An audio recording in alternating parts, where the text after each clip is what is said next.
Hello and welcome to this lesson on surface area. The learning target for this video is being able to find the surface area of a variety of shapes. Before we get into several examples, I want to talk about the core idea behind surface area. Surface area can be thought of as wrapping paper that fits exactly, perfectly over whatever it is you're wrapping. So with wrapping paper, you're covering a present, so that way it can't be seen. Now, unlike in the real world, you're going to have some folds where or there's some pieces of the wrapping paper. It's going to kind of, double up or triple up because you fold it over. But with surface area, it's just, if you could just take a single sheet of paper and wrap it around only once. That is what we're looking for. Now, what you have to keep in mind is that sometimes there are shortcuts. So for example, if we were to take something like a rectangular prism, like this, we're going to notice that there are some patterns here. We have 3 different rectangles that are going to be on here, but there's actually 6 sides to it. So on this big rectangle right here is one of the surfaces that's going to be covered up. We also have the top part. That rectangle is different dimensions than the yellow one. And finally, we have this one off to the side. Now, with these, there are sort of buddies on the other side. So there's another red one over here. For the orange one, there's another one on the bottom. And for the yellow one, it's hard to see, but there's another one on the back. And so what we have for a rectangular prism like this, we have 3 different rectangles, but the surface area, you need to double them up because there are 6 sides. So we'll keep that in mind as we go over some of these things. So let's look at an example and see what we can get from it. So in this one, Aaron is making a jewelry box of wood in the shape of a rectangular prism. The jewelry box will have the dimensions as shown, and she plans to spray paint the exterior of the box. How many square inches will she have to paint? And so we're told the whole box, so that means the bottom as well. And so what we need to do is first identify the 3 rectangles we're going to be dealing with here. And so one rectangle is going to be this 12, I'm getting that from here, and then the side length of this, which is 6. So we have a 12 by 6 rectangle. The next rectangle we'll have is the one that has a base of 15. And so I'm maybe thinking about this guy right here. So its base is 15 and its height is 6. Finally, I have the big guy. And that's going to be, let me clean up this really quickly, the top and the bottom. And so this is 12 by 15. And again, this is a box, so there are 6 of these total. So each one of them, I'm going to have to eventually multiply by 2. And so that's the idea, is we're going to find the area of this, or of each of these boxes, times it by 2, and then we're going to add them all together. Okay? And so now let's cook up the formula for this. It's going to be 2 times the area of the first rectangle, which is 12 times 6, plus 2 times the second rectangle, which is 15 times 6, plus 2 times that third rectangle, which is 12 times 15. And so some of these numbers, they can get big. Make sure you have a calculator with you. But we'll have 2 times 72 for the first one, which is 144, plus 15 times 6, which is 90, times that by 2, and that is 180, plus 12 times 15, which is 180, times that by 2, and you get 360. And we add all these together, we get 684 inches squared. That's how much space there is around it. Okay? Let's do a few more examples to see if we can pick up on this. All right, now this one we don't have a picture. And when you're not given a picture, I recommend you make a picture. All right, a brand of uncooked spaghetti comes in a box. It's a rectangular prism that has a length of 9 inches, a width of 2 inches, and a height of 1.5 inches. What is the surface area of the box? So something like this, I'm thinking, it's kind of like you've probably seen these at the grocery store. You got a long, skinny box. So kind of looks like that, right? All right? And then again, it's a 3D shape, so these are the parts that we can't quite see. It's 9 inches long, 2 inches wide, and then has a height of 1.5. All right. Now what we have to do is extract the 3 sides, or the 3 different rectangles that we're looking at. And so I'm just going to color them. We got the blue one. We got the yellow one. And we have the green one. All right, so this blue one is 9 by 2. And again, there's going to be 2 of these. Plus the 2 yellow ones, which are 9 by, oh sorry, the blue one is 1.5. Sorry, 1.5. The yellow one is 9 by 2. Plus the green one, and there's 2 of those, and that's a small one, so that's just a little itty bitty guy, and that's going to be 2 times 1.5. All right, and again, what I'm doing here is in my mind, I've cracked this thing open.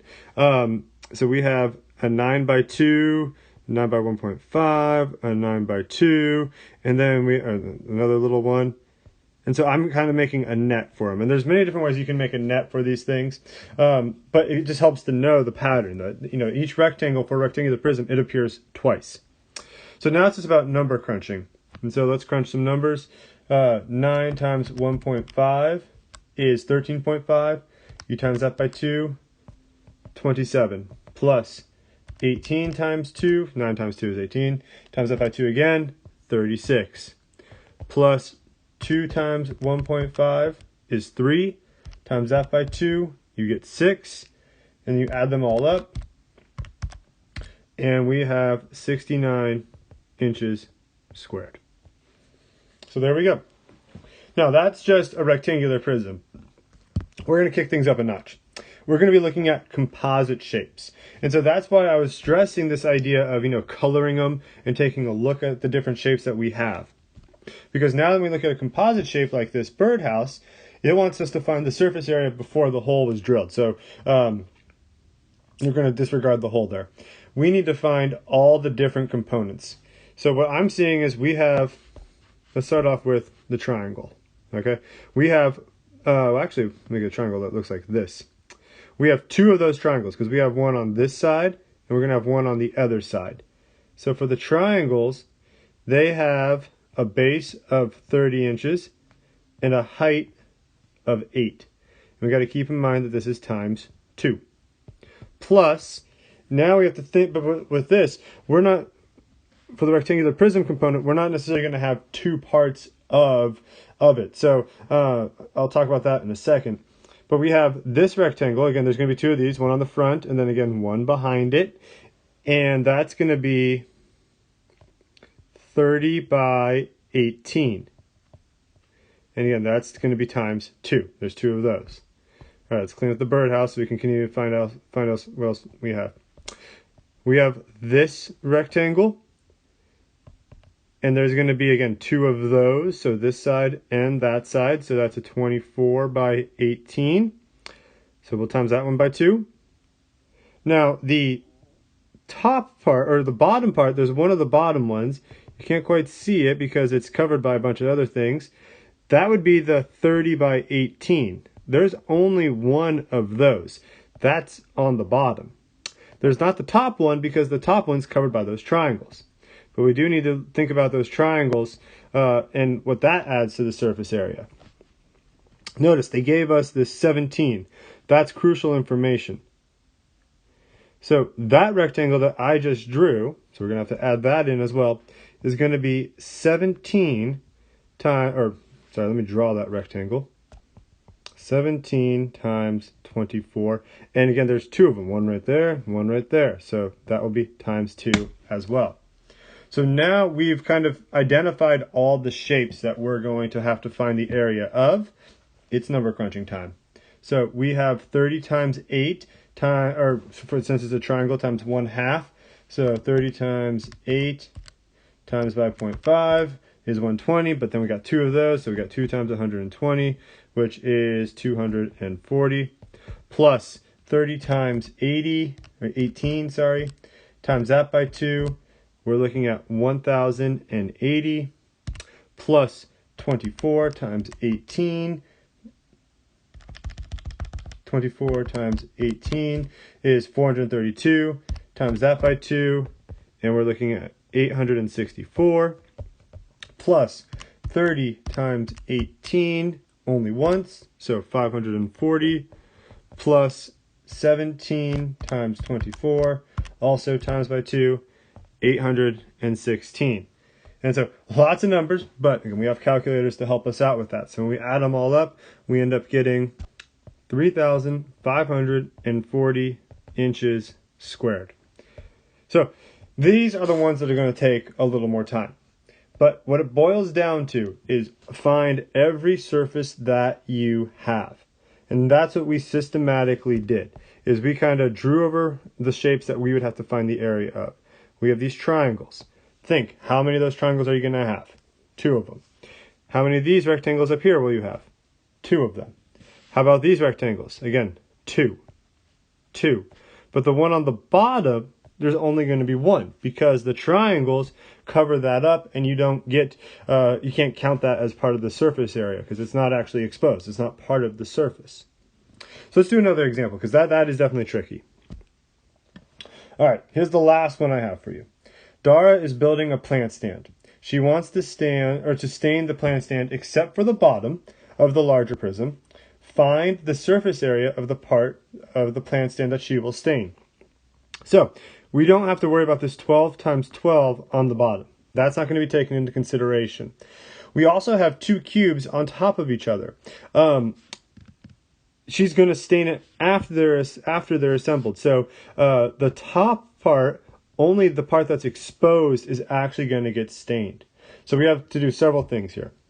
First, I'm going to take a look at how many of these sides that we have that will be stained. And there'll be 1, 2, 1 on the back, 1 on the side, 4 of those. So we'll have 4 times 12 times 12. That represents each of these guys right here.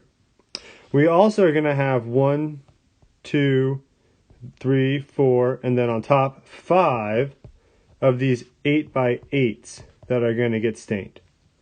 Now the final surface that's going to be stained, let me erase all that mess I made there, is just this part that I'm going to color in green. It's the part, the top of the larger one, that's not covered by the bottom of the smaller one.